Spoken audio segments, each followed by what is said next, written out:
Alright, so good morning everyone. As you can see, kung mapapansin nyo po, nakamas tayo dahil pupunta tayo doon sa loob ng kwarto at maglilinis tayo ngayon.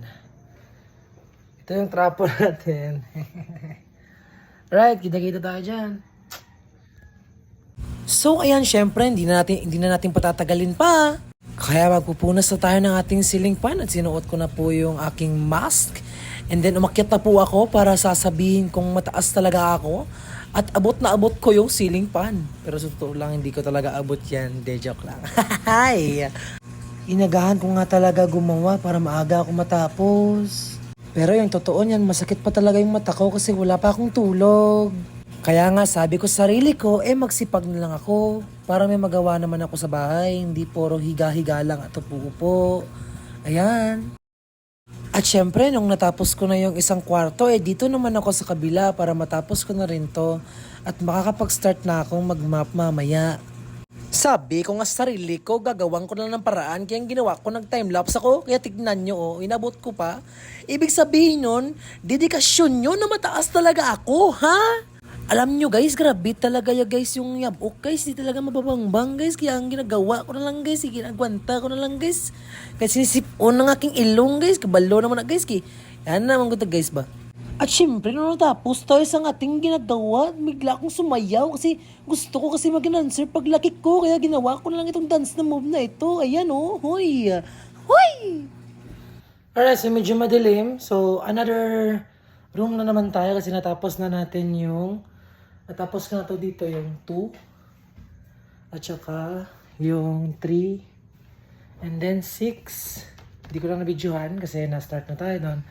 And then dito sa 5, tapos na rin natin yung 5. Medyo madilim.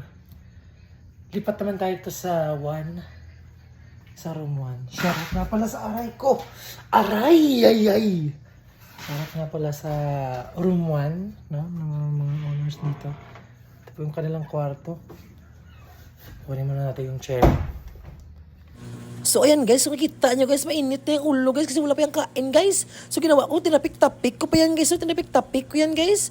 So yan yung guys, yung sign guys, na mataas talaga ako guys, no? Mataas ako guys. Kaya sabi ko lang sa sarili ko, gusto ko sanang magpunas. Pero ang ginawa ko, humiga na lang ako kasi kapoy na talaga, napapagod na talaga ako.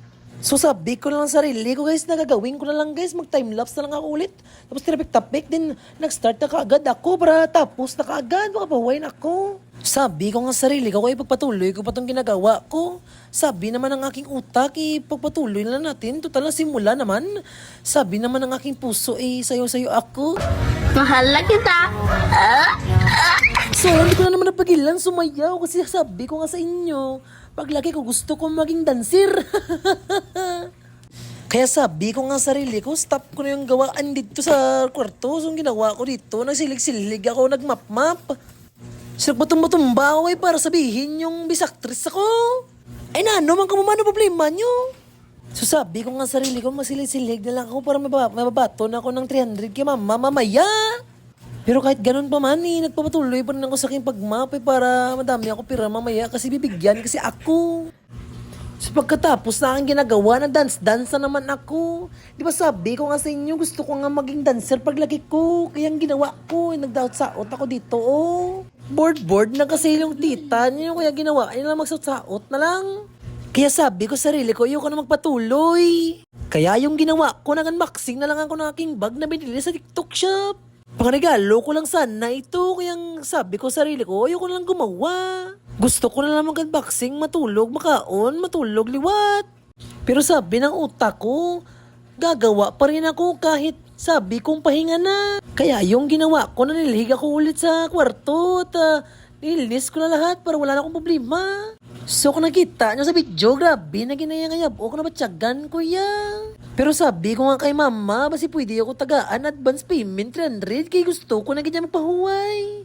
Pero hambal niya sa akon, mangimos ko lang sa bayo ko, kay palayason niya ako. Hambal ko na lang siya, hindi ko na nabagkuhan ng 300 kay para hindi ako mapalayas sa bahay na ito.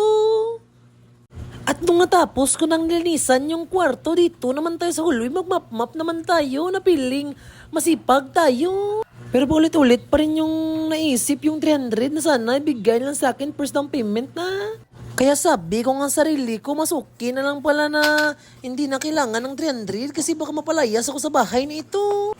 Kaya yung ginagawa ko, na-depress na ako kasi wala akong pira. Naubusan ako talaga ng pira. Hindi pa nakaabot ng New Year, wala akong pera. Kaya hanggang dito na lang muna. Bye-bye!